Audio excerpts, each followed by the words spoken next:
A formação e a valorização docente no Brasil.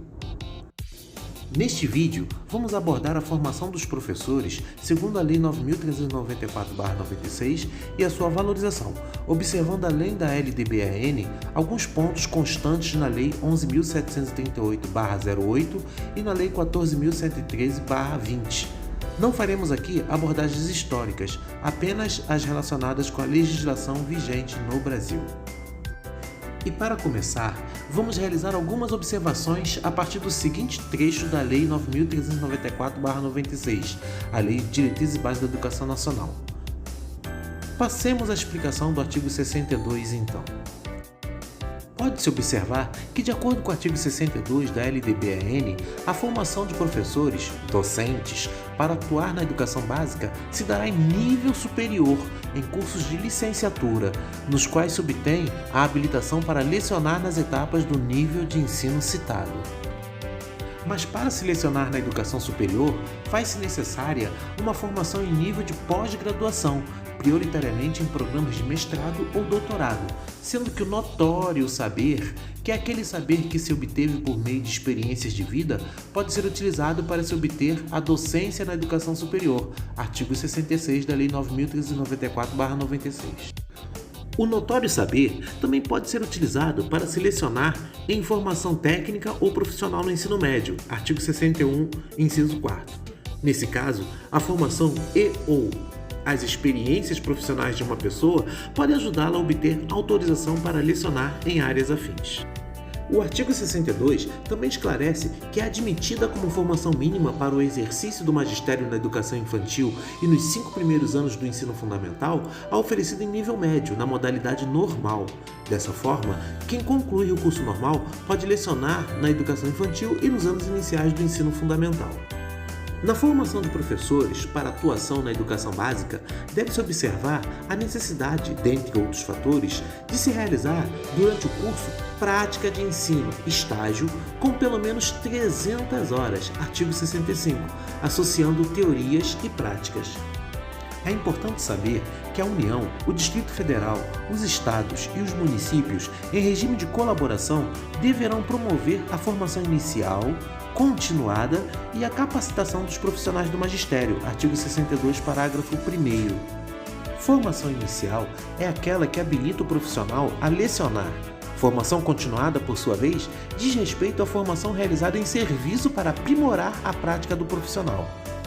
Por fim, a capacitação é aquele tipo de formação que aprimora o profissional em ações que sua formação inicial não se aprofundou, como, por exemplo, como atuar na docência com educandos autistas.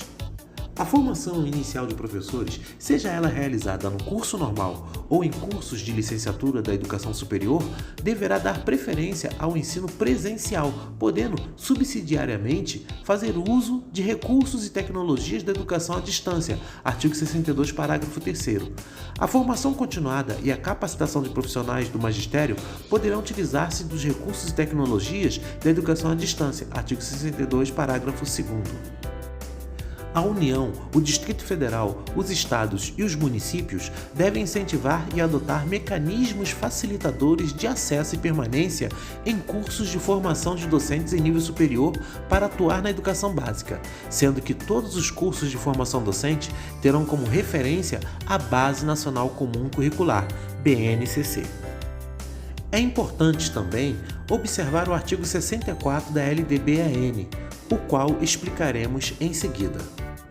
Embora o artigo 64 não se relacione diretamente à formação de professores, e sim à formação de especialistas em educação, orientador ou coordenador pedagógico, supervisor escolar, orientador educacional, etc., deve-se recordar que não se formam esses especialistas hoje no Brasil em cursos de graduação sem que os mesmos tenham durante essa formação também uma formação docente, de acordo com as diretrizes curriculares nacionais para o curso de pedagogia, resolução do Conselho Nacional de Educação, número 01, de 15 de maio de 2006.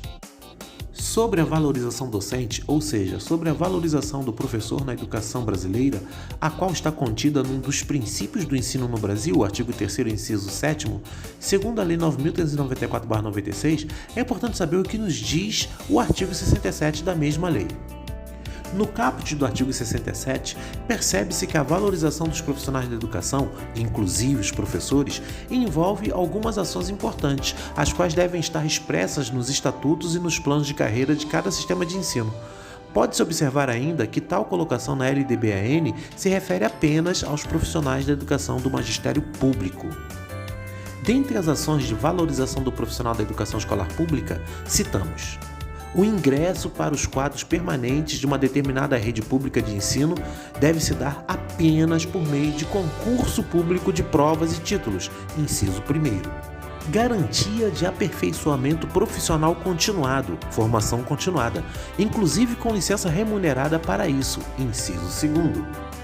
Piso salarial profissional, atualmente determinado pela Lei Federal 11.738/08, que instituiu o piso salarial nacional para os profissionais do magistério público e da educação básica, observando que o piso fixado anualmente por tal lei diz respeito ao trabalho docente de 40 horas semanais, mas que explica que quando a carga horária do professor é menor, o piso salarial deve atender a essa carga horária proporcionalmente, ao menos, inciso 3º.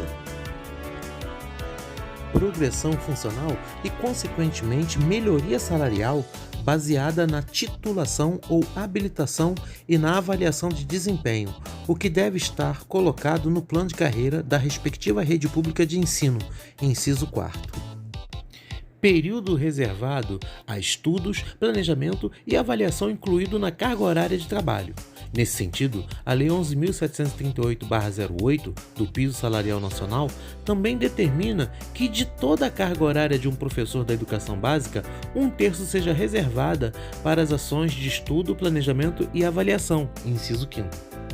Condições adequadas de trabalho, o que implica na melhoria da estrutura física das escolas, na melhoria da estrutura material e humana. Não podem faltar materiais e equipamentos necessários ao bom desenvolvimento do processo pedagógico, assim como não podem faltar profissionais na escola que dão suporte ao trabalho do professor, como orientadores educacionais e pedagógicos, por exemplo. Número adequado de educandos por turma para facilitar a condução das aulas, etc.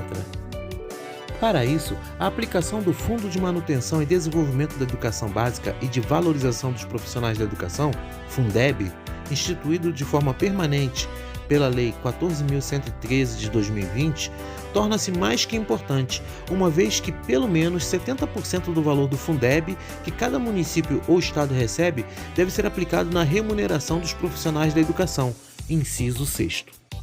Bem, aqui termina nosso vídeo sobre a formação e a valorização docente no Brasil, segundo a legislação em vigor.